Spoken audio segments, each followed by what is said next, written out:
Tako, čas za novo epizodo naše stalne ponedeljkove prakse, vsaj za linearne poslušalce, kot se temu lepo reče.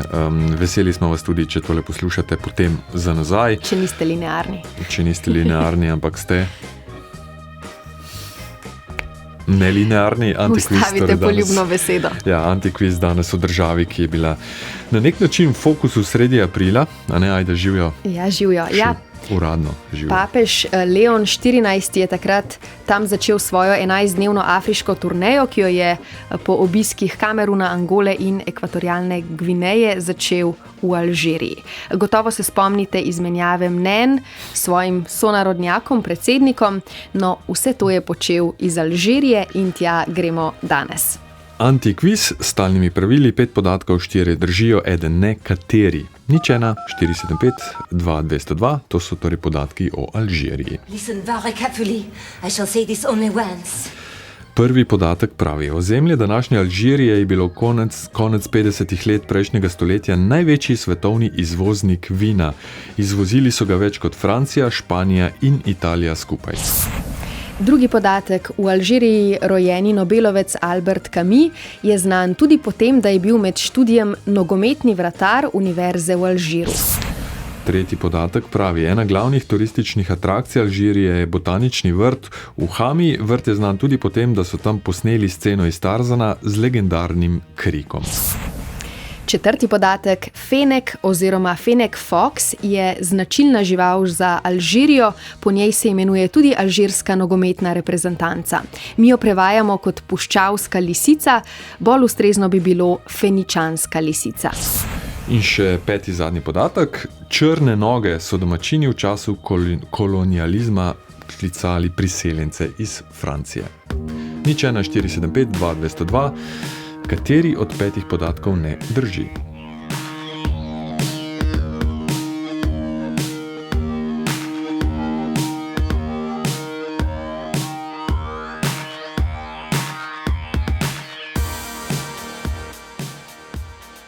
Dobro jutro, Mirko.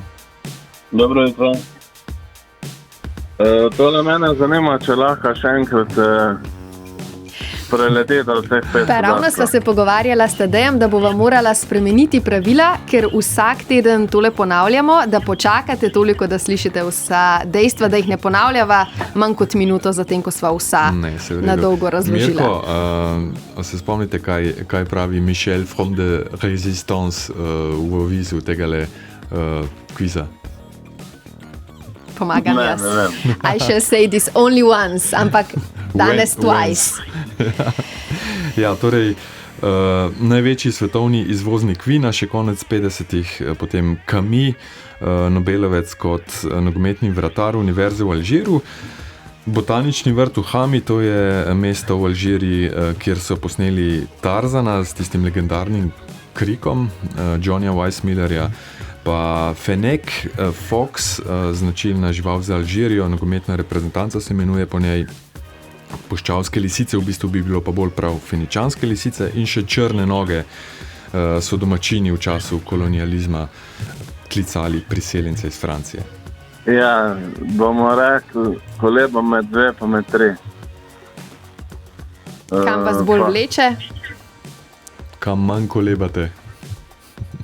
Dajmo 3.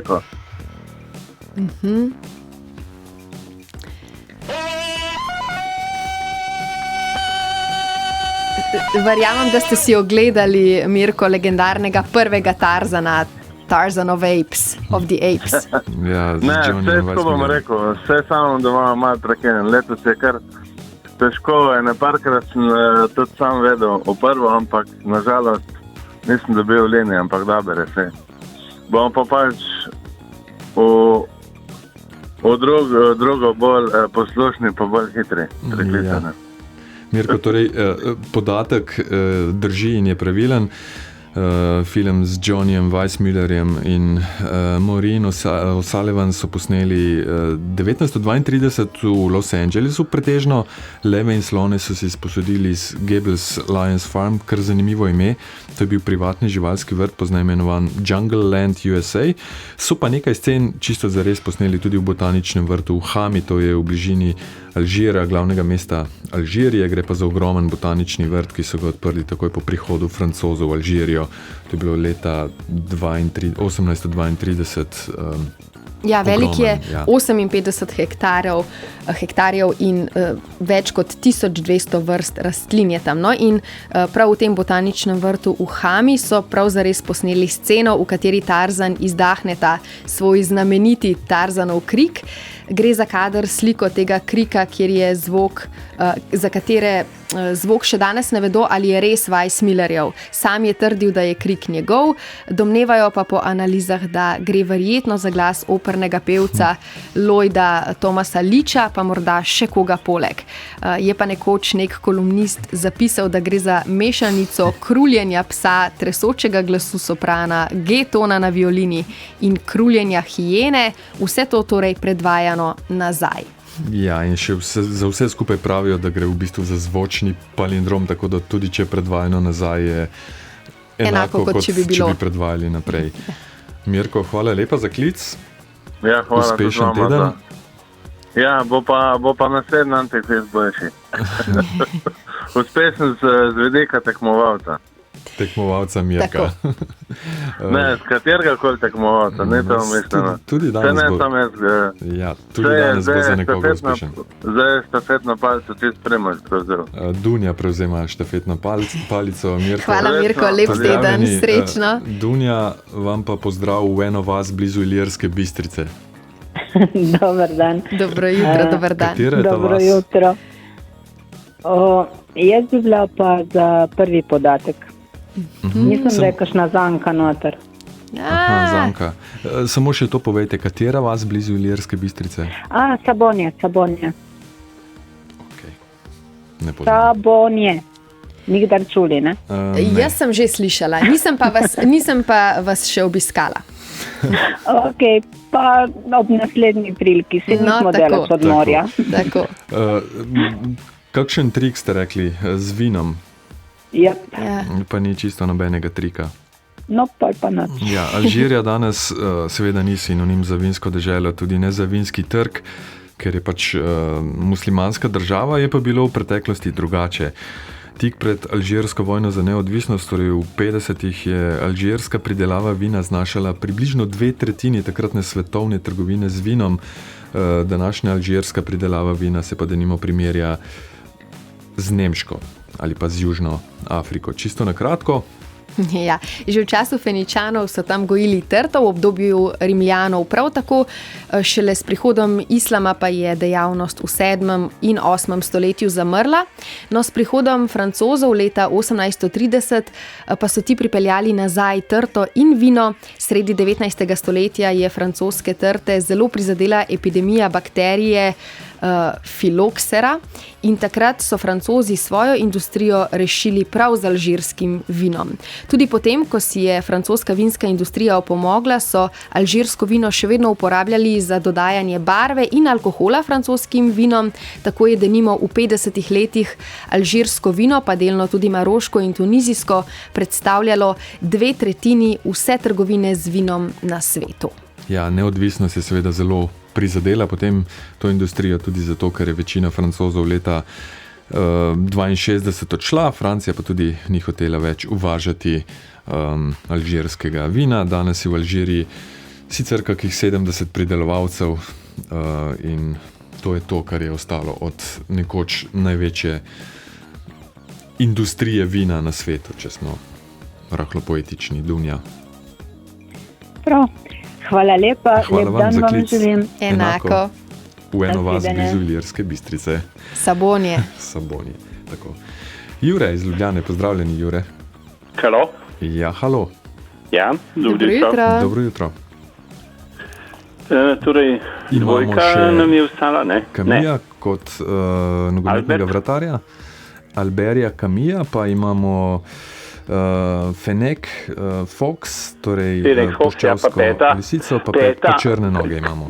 Črne noge iz Francije, ali to mislijo belce iz Francije ali črnce iz Francije? Ne, to mislijo kar belce iz Francije. Belce, mislim, no pol bo kar Peta. Takratne Francoze. Torej, Francoze, ki so živeli takrat v Alžiriji. Ja. Ki so prišli iz Francije kot kolonialisti, ne?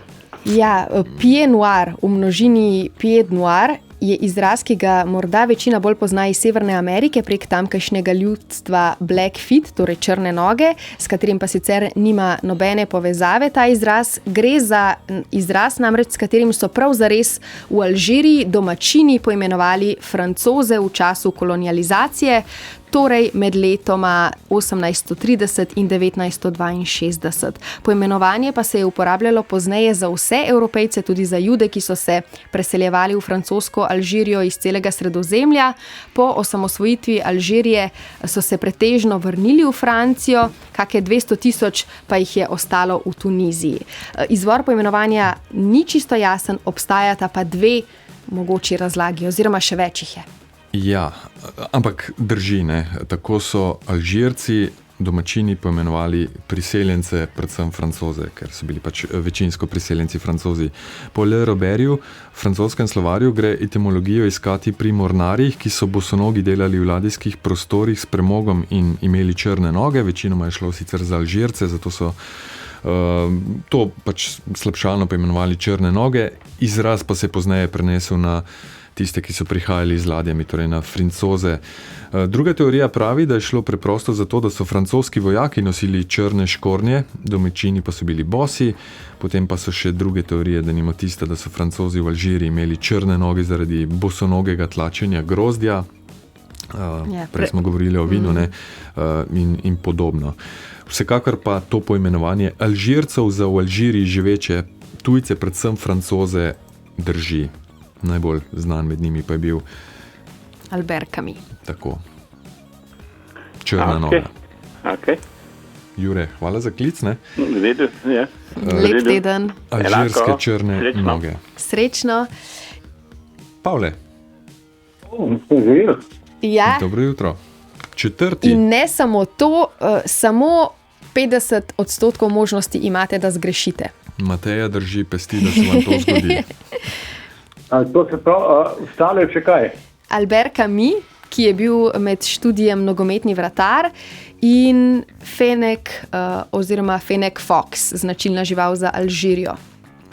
Puščavska lisica, bolj ustrezno bi bilo pa feničanska lisica, kot Fenek Fox. Za Camina. Za Camija. Ja. Mateja ploska. Ja, Mateja bo imela dober teden. Kot je rekel Mirko. Albert Camus je francoski novinar, filozof in pisatelj, Nobelovec. Leta 1957 je prejel Nobelovo nagrado, najpomembnejši avtor eksistencializma v Evropi, tujec pa njegovo, lahko rečemo, verjetno to glavno delo, osrednja tema absurd in nesmisel.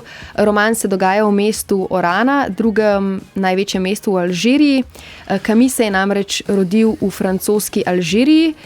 Tam je na univerzi v Alžiru leta 1936 tudi doštudiral filozofijo, vmes pa je bil prav zares vratar univerzitetne ekipe te takrat eminentne univerze, ki je imela tudi profesionalno moštvo. Ja, nogometno. Izgledalo je, da bo kariero v njem delal tudi Camus, potem pa je zbolel za tuberkulozo in želje po profesionalni karieri so se končale. Je pa prijatelju Charlesu Ponceju nekoč na vprašanje nogomet ali gledališče kot izstopa odgovoril nogomet, nobenega dvoma. V intervjuju iz 50-ih pa najdemo tudi besede: po toliko letih, v katerih sem videl toliko stvari, lahko rečem, da vse, kar vem o morali in dolžnostih človeka, dolgujem svojemu obdobju v nogometni ekipi. Pa tudi še medklic, če kdo bral Kugo, še eno njegovo legendarno delo, je eden glavnih likov v tem romanu nogometaš. Ja, če poenostaviva. Ja, francoski eksistencialist Camus je oboževal eksistencialno stvar, ki se je reče nogomet, in bil celo nekaj časa vratar. Pavle. Super. Ja, dobro zanj. Dobro zanj, ja. Ja. Hvala za klic, pa lep pozdrav za Gorje ob Savi. Ja, hvala. In prišli smo do Mateje. Mateja pa je prišla do konca. Mateja, pozdravljeni. Mateja ni več, odšla je drugam. Dobro, počakajmo, če bo kdo poklical in pobral smetano po Mirku, Duni, Juretu in Pavletu. Nekdo kliče. Morda celo Mateja nazaj. Mateja, še enkrat. Ja, dober dan. Ste že obupali vmes, pa ste se odločili, da... Ne, po moje povezava je bila slaba. Povezava je bila slaba. Ampak veste pa že, da ste peta glasovalka oziroma peta ugibalka, kar pomeni, da glede na to, da imamo 5 trditev. Bi si izbrali ta podatek, če bi imeli... Ne, ste imeli katerega... Ne, izbrala bi Camilla. Aha. Ja. K sreči vas je Pavle prehitev, ja. Podatek je izmišljen, se pa vsaj meni lepo sliši, zato sem se ga tako izmislil. Fennec oziroma Fennec Fox, da naj bi bila to feničanska lisica, ne, pa ni. Ni žival, ki bi karkoli imela s feničani, morda edino zaradi velikih ušes, komu tukaj ta povezava dela. Gre preprosto za to, da je fanak berberska beseda za lisico, ki naključno spominja na morda feničane, ki so sicer v svojem času, to je 2. in 1. tisočletje pred našim štetjem ali pred Kristusom, se potikali po obalah Alžirije. Ja, gre torej za puščavske lisice, kar je tudi res vzdevek alžirske nogometne reprezentance. Vulpes zerda je uradno ime, s čimer vulpes v latinščini pomeni lisica, zerdas pa v grščini, če poenostavimo, puščavska. Žival je pa videti kot majhna lisica z ogromnimi ušesi. Verjetno ste jo že zasledili tudi na družabnih omrežjih, je namreč precej priljubljena kot hišni ljubljenček v nekaterih delih sveta. Tako, Fennec Fox, puščavska lisica in ne feničanska, kot sva namenoma zapisala napačen podatek v tokratni antikviz. Mateja, čestitke, bravo. Super, hvala. Hvala, da ste poklicali še enkrat, potem, ko ste padli dol, pa nič, se slišimo še kdaj, ne? Uspešen teden. Zagotovo, z veseljem poslušam. Hvala. Lep dan. Pustite podatke pri Neži v režiji, da vam pošljemo nagrado. Bom, hvala, lep dan. Tako, hvala Mateji, hvala pa tudi vam, da ste zdržali do konca.